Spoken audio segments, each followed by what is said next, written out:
Hello friends, I am Rakhi Singh. Study with Rakhi Singh में आपका स्वागत है। जैसा कि हम लोग पढ़ रहे थे रस के बारे में, रस क्या होता है, साथ ही हमने पढ़े थे रस के अंग और रस के प्रकार। आज हम पढ़ने वाले हैं श्रृंगार रस क्या होता है, साथ ही श्रृंगार रस के भेद क्या होते हैं। श्रृंगार रस के बारे में जैसा कि पढ़ा हुआ था, जहाँ नायक नायिका के मिलन या उनके वियोग या फिर यूं कहें विरह का वर्णन होता है, वहां श्रृंगार रस होता है। नायक नायिका के मिलन या विरह का वर्णन होता है।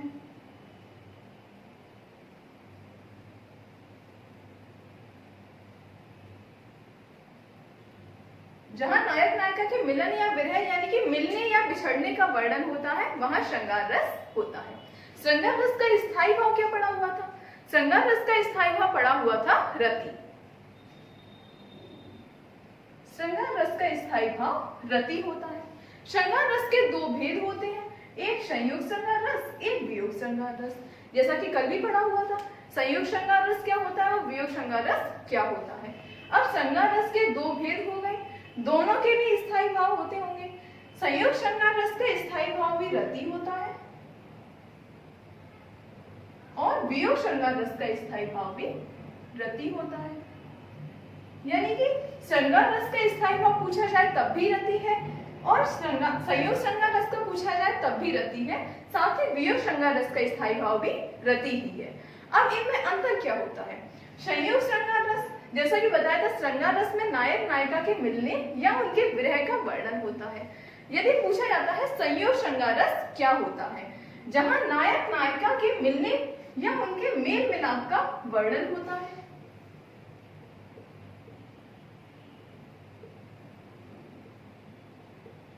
जहां नायक नायिका के मेल मिलाप का वर्णन होता है, उसे हम संयुक्त श्रृंगार रस कहते हैं। साथ ही वियोग श्रृंगार रस क्या होता है? जहां नायक नायिका के विरह या वियोग का वर्णन होता है।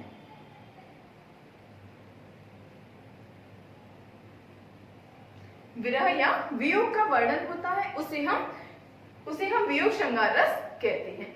अब क्वेश्चन पेपर में कैसे पूछा जाता है? यदि आप 9 to 12 तक के एग्जाम देते हो तो आपका क्वेश्चन पूछा जाता है श्रृंगार रस को उदाहरण सहित परिभाषित कीजिए। तो हम इसकी परिभाषा लिखते हैं, साथ ही इसका उदाहरण लिखते हैं। यदि श्रृंगार रस पूछा जाता है तो हम इनमें से कोई भी उदाहरण लिख देते हैं। यदि संयोग पूछा जाता है तो हम संयोग का उदाहरण लिखते हैं। यदि वियोग पूछा जाता है तो हम वियोग का उदाहरण लिखते हैं। अब यदि हम कॉम्पिटिटिव एग्जाम देते हैं तो क्वेश्चन किस तरीके से पूछा जाता है? तो हमारा क्वेश्चन पूछा जाता है, कोई भी एक उदाहरण दे दिया जाता है और बोला जाता है इसमें कौन सा रस है। तब हमें उस पंक्ति का भावार्थ पहचान के समझना होता है कि इसमें कौन सा रस है। यदि उसमें नायक नायिका के मिलने का रस आ रहा है, यानी कि मिलन का, मेल मिलाप का वर्णन हो रहा है, तो उसे हम संयुक्त श्रृंगार रस कहते हैं। साथ ही उनके विरह या उनके अलग होने का वर्णन होता है तो उसे हम वियोग श्रृंगार रस कहते हैं। अब हम देखते हैं श्रृंगार रस के उदाहरण किस तरह से होते हैं। जैसा कि बोला गया, श्रृंगार रस के दो भेद होते हैं, एक संयुक्त श्रृंगार रस, एक वियोग श्रृंगार रस। संयुक्त श्रृंगार रस के अंतर्गत नायक नायिका के मेल मिलाप या उनके मिलन का वर्णन होता है। अब हम समझते हैं उदाहरण। बूझत श्याम कौन तुम गोरी, कहाँ रहित काकी है बेटी, देखी नहीं कबहू ब्रज खोरी।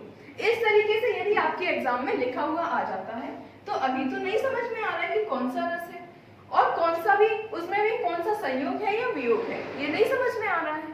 यदि हम इसका भावार्थ पहचानते हैं, अब भावार्थ देखते हैं। बूझत श्याम कौन तुम गोरी, यानी कि बूझत का मतलब होता है पूछते हैं, श्याम मतलब श्री कृष्ण, कौन तुम गोरी। अब श्री कृष्ण किससे पूछ रहे होंगे? राधा से। श्री कृष्ण राधा से पूछते हैं कौन तुम गोरी, हे गोरी तुम कौन हो, कहाँ रहित काकी है बेटी, तुम कहाँ रहती हो। कहाँ रहित का मतलब है तुम कहाँ रहती हो, काकी है बेटी और तुम किसकी बेटी हो। कहाँ रहित काकी है बेटी, देखी नहीं कबहू ब्रज खोरी, तुम्हें कभी ब्रज की गलियों में देखा ही नहीं है। ब्रज खोरी का मतलब होता है ब्रज की गलियां, तुम्हें ब्रज की गलियों में कभी देखा ही नहीं है। अब इससे हमें भावार्थ क्या मिल रहा है? यहाँ श्री कृष्ण और राधा के मध्य बात चल रही है। राधा रानी जब पहली बार ब्रज में आती हैं तो श्री कृष्ण का मन उत्साहित होता है उनसे बात करने के लिए, तब ये सभी वार्तालाप होती है। इसमें हमारा कहीं ना कहीं नायक नायिका के मिलने का वर्णन हो रहा है, इसलिए इसे हम संयुक्त श्रृंगार रस के अंतर्गत रखते हैं। अब आता है हमारा दूसरा उदाहरण। राम का रूप निहारत जानकी, कंगन के नर की परछाई। यह दृश्य उस समय का है जब श्री राम अपने विवाह उत्सव के लिए तैयार हो रहे होते हैं। उस समय सीता जी वहां उपस्थित होती हैं। अब हम देखते हैं इसका भावार्थ क्या है। राम का रूप निहारत जानकी, राम का रूप, जानकी का मतलब है सीता जी। सीता जी राम का रूप देख रही हैं। कहाँ? कंगन के नर की परछाई, अपने कंगन के नर की परछाई जो पड़ रही है, कंगन के नर की परछाई में वो उनका रूप देख रही हैं। याति समय सुध भूल गई, वहां वो सब कुछ भूल जाती हैं।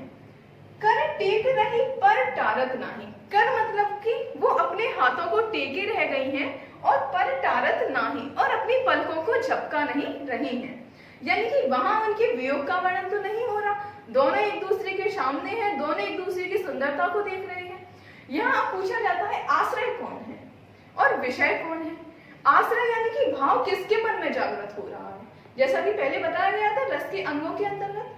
आश्रय यानी सीता के मन में भाव जागृत हो रहा है, इसलिए सीता जी यहाँ आश्रय है। और किसके प्रति भाव जागृत हो रहा है? राम जी के प्रति भाव जागृत हो रहा है, इसलिए राम यहाँ विषय है। इसी तरीके से बूझत श्याम कौन तुम गोरी, इसमें आश्रय कौन है और विषय कौन है पूछा जाता है। इसमें आश्रय आलंबन कौन है और विषय आलंबन कौन है। अब इसमें भाव किसके मन में जागृत हो रहा है? बूझत श्याम यानी कि श्री कृष्ण पूछ रहे हैं, उत्साह उनके मन में आ रहा है कि वो हम पूछे सामने वाला आखिर है कौन। बूझत श्याम कौन तुम गोरी, यानी कि श्री कृष्ण यहाँ आश्रय है और किसके लिए भाव आ रहा है? राधा रानी के लिए भाव आ रहा है, यानी कि राधा उनकी विषय है। क्लियर है? अब आता है वियोग श्रृंगार रस। वियोग श्रृंगार रस में जैसा कि पढ़ा हुआ था कि नायक नायिका के विरह या उनके बिछड़ने या यूं कहें कि वियोग का वर्णन होता है, उसे हम वियोग श्रृंगार रस कहते हैं। वियोग श्रृंगार रस का स्थायी भाव होता है रति। अब इसका हम उदाहरण समझते हैं। ऊधो मन न भये 10-20, ऊधो मन न भये 10-20, एक हुतो सो गयो श्याम सन कौन अवहादे ईस।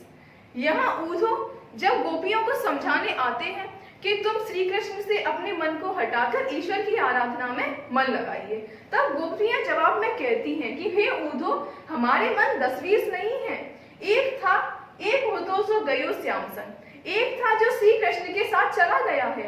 अब कौन अपराध है ईश, अब इस ईश्वर को किस मन से आराधे, कौन इस ईश्वर को आराधेगा। यानी कि यहाँ श्री कृष्ण और उनकी गोपियों का या फिर राधा का विरह हुआ है, वियोग हुआ है, इसलिए यहाँ वियोग श्रृंगार रस है। क्लियर है? अब सेकंड देखते हैं हम। ऊधो मोहे ब्रज बिसरत नाही, हंस सुता की सुंदर कगरी और द्रुमन की छाही। इसमें श्री कृष्ण होते हैं, ऊधो मोह मन बिसरत नाही। यहाँ श्री कृष्ण ऊधो से कहते हैं कि हे ऊधो, मेरा मन भुलाई ही नहीं भूलता है। बिसरत का मतलब होता है भूलना। हे ऊधो, मेरा मन नहीं भूल पा रहा है किसे? हंस सुता की सुंदर कगरी। हे ऊधो मोहे ब्रज बिसरत नाही, यानी कि हे ऊधो, मेरा मन ब्रज से हट ही नहीं रहा है और ब्रज को भूल ही नहीं पा रहा है। हंस सुता की सुंदर कगरी। अब हंस सुता का मतलब क्या होता है? हंस सुता यानी कि यमुना।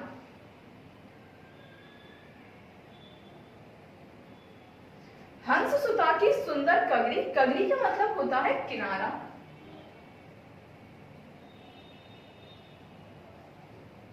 हंस सुता की सुंदर कगरी और द्रुमन की छाही।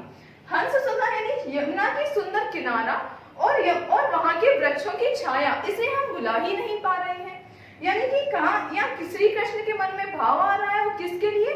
ब्रजवासियों के लिए और ब्रज की छाव के लिए, यानी कि ब्रज की सभी वस्तुओं के लिए, सभी व्यक्तियों के लिए वियोग का भाव है, इसलिए यहाँ वियोग श्रृंगार रस है। इस तरीके से हमारा श्रृंगार रस कंप्लीट होता है। नेक्स्ट क्लास में हम पढ़ेंगे करुण रस क्या होता है, साथ ही हास्य रस क्या होता है। यदि क्लास अच्छी लगी हो तो वीडियो को लाइक और चैनल को सब्सक्राइब करना मत भूलिए। Thanks for watching.